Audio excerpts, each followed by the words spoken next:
Together, we can use Mission Insight to study community diversity and contextual trends, challenges for the church, and potential for ministries. In addition, I hope to prepare you to do future demographic and lifestyle analysis on your own in each district. Today, I want to introduce you to some Mission Insight basics and quickly demonstrate what demographic and lifestyle research looks like. You have a handout and can follow along. There are some important concepts that are foundational to demographic and lifestyle research. We all know the abstract term globalization, but what we need to recognize is how globalization creates demographic forces that transform communities and challenge churches. I like to compare these forces for social change to tectonic plates that shape the surface of the planet. As geological forces collide and overlap, there are fault lines along which earthquakes shake and volcanoes erupt, mountains rise and valleys deepen, rivers reverse course, lakes expand and contract, and so on. And in the same way, these powerful demographic forces collide or overlap as cultural diversity and social mobility grows, as people migrate from one place to another and communities change. The results are stress zones for significant social and religious change. Now, you can read the definitions for urbanization, centralization, consolidation, and isolation. But what I want to emphasize now is that these are all manifest in both macro and micro ways. In the big picture, we can trace these stress zones across the state. But in every city and town, we can also trace these stress zones across neighborhoods, which I think you'll see in the coming illustrations. Demographic research today is like the progressive lenses of a microscope. The first and broadest magnification I call pure demographics, data collected about age, income, family status, wealth or poverty, gender, and so on. Up until the 1990s, that's about all we had. This led the church to create age and gender-based programs, for example, assuming that all youth, all women, all men, all families behaved alike and shared the same concerns. In the 70s and 80s, life got more complicated. Groups began to fracture according to stylistic preferences like music, and we began to use terms like traditional and contemporary worship. But everything changed with the digital age. Today, corporations like Experian track the digital footprint or the daily behavior of individuals associated with any given address on a credit card. It's called Contextual Intelligence. This involves vast amounts of data, much of which is quite personal. Experian groups people together in what they call lifestyle portraits. And I think it's a good metaphor. When you look at a great portrait by Rembrandt, you feel like you are seeing the whole person, aware of their real personality, sensing their very soul.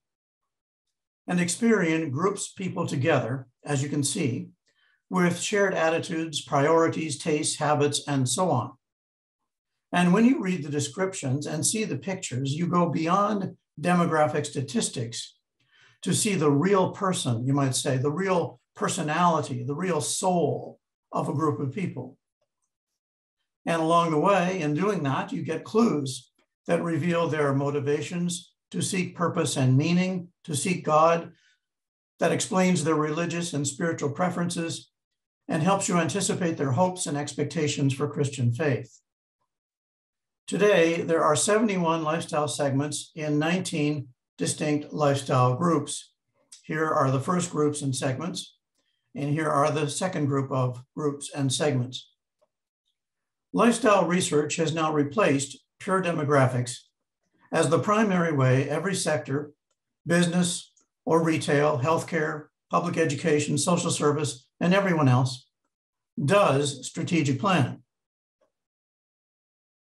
The next magnification of research is religious behavior. It's what Mission Insight accomplishes in their quadrennium research.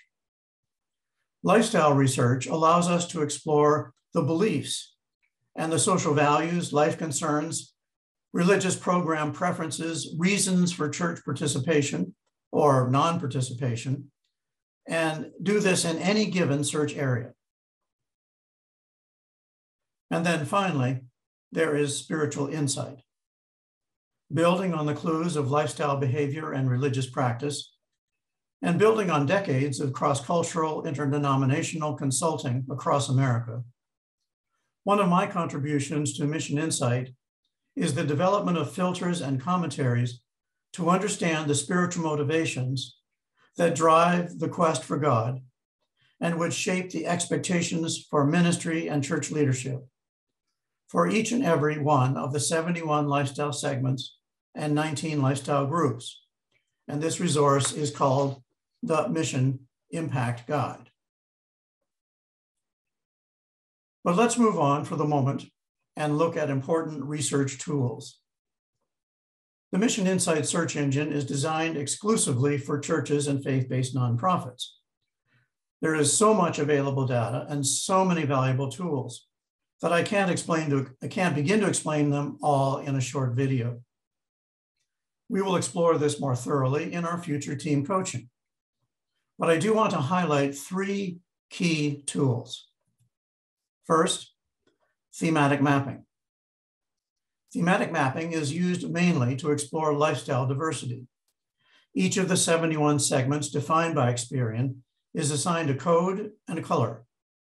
You can not only see diversity now, but you can see these maps to see where diversity is going in the future, where people are migrating in the future, and plan ahead to address the stress of change. Second, there's Opportunity Scan. This is a tool that helps you see the highest population density in any given demographic category. For example, in this particular map, the darker the color, the more you identify the precise neighborhoods or locations of greatest poverty. Third, there is People Plot. People Plot is a GPS tool that lets you see the precise location of every active participant in your church and your district. Churches upload their membership lists into an Excel file provided by Mission Insight, and GPS locates them on the map. Now, completion of People Plot is crucial to access the most important data regarding religious participation, and it's crucial to do strategic planning for churches in the future. It is essential for leadership selection and training, future adaptive ministry planning, the future renovations of buildings and upgrading of technologies, future fundraising, and of course, anticipating future stress for a congregation. These 3 tools are used in the context of 3 of the most important Mission Insight resources. First, there is the Experian E-Handbook, which is a short version of a much larger Experian lifestyle description manuscript. And it provides key information and gives helpful images to better understand each of the 71 lifestyle segments and 19 lifestyle groups. But remember, Experian tools are designed primarily for use by secular organizations, although they are especially useful for outreach ministries and nonprofit agencies as well. Second, there is the Mission Impact Guide. The Mission Impact Guide is designed for use by church organizations, and there is a 5-page commentary for each of the 71 lifestyle segments and 19 lifestyle groups. Commentaries explore lifestyle preferences in 9 distinct lifestyle choices and categories. This helps you choose and train leaders, adapt ministries, modify properties, improve technologies, raise money, and communicate in person and online. And as you can see in this example, you can observe the particular lifestyle ministry preferences for each of the 71 lifestyle segments in America. To use both tools, you can use in the comparative report the most important of the 8 predefined reports, you can use these tools to combine and download this report in the Mission Insight search engine. Now, it requires completion of people plot. The report compares community demographics, which is the column over here in the study area, with lifestyle preferences within the church or the congregation, which is the columns over here on the right. And you can compare by index and penetration rate the comparison and contrast of representation in both community and the church. You can do the same in Comparative Insight by comparing representation by age of household, average age, married households, types of children, families, and many other statistics.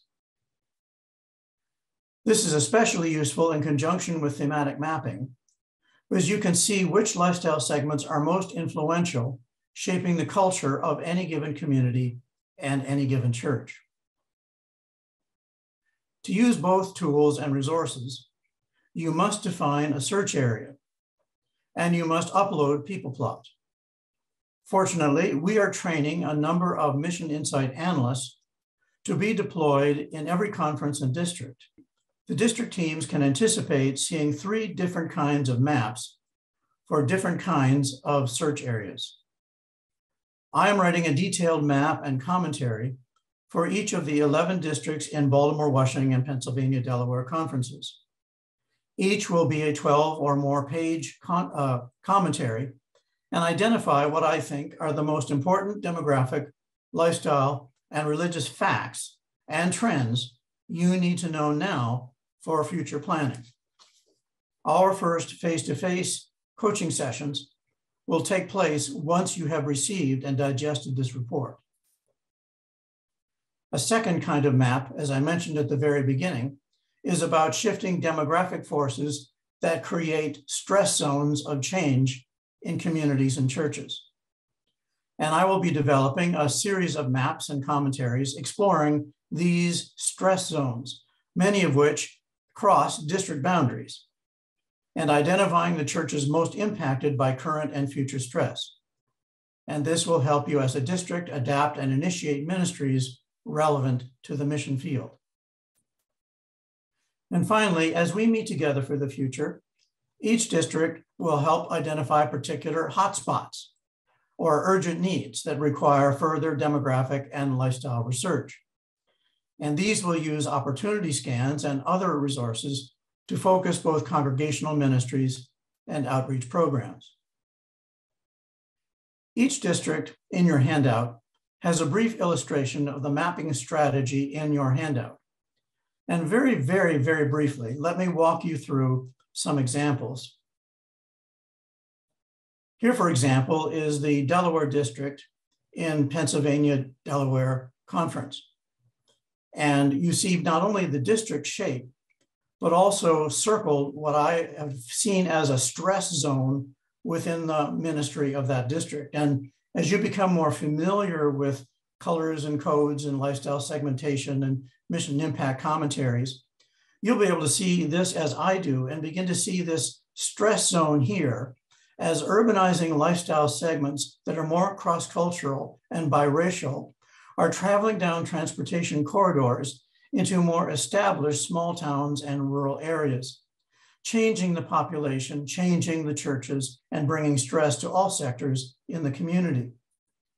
And we can go further to identify a hotspot, this time around, say, the small town, small city of Dover, where we begin to see cultural diversity multiply and increase. And so we can then do a people plot for a particular area like Dover, and we can identify the particular churches that are going to be impacted by this change. Now you'll notice in this map that there aren't many GPS people plots in this map because none of these churches have yet to upload their data, which makes it impossible for us to go much further in strategic planning to compare mission membership to mission insight to mission field. But here you have a little bit of a snapshot of how we would use opportunity scan in this process, for we can locate the highest population density in and around Dover of households with children 0 to 4. So if any of the 6 or 7 United Methodist congregations desire to create some form of preschool, daycare, or children's ministry, you can identify the precise neighborhoods, locations, and streets where you might locate it, or where you might download a mailing list to target, advertise whatever ministry you are developing. Now, there's so much more to say, but I have to stop, and our time is out. But I look forward to talking with you in the future, and we will schedule times together to do some coaching conversations, and I'll try to help you begin to learn to interpret, anticipate, and develop strategic plans for your district and for your congregations. Thank you very much.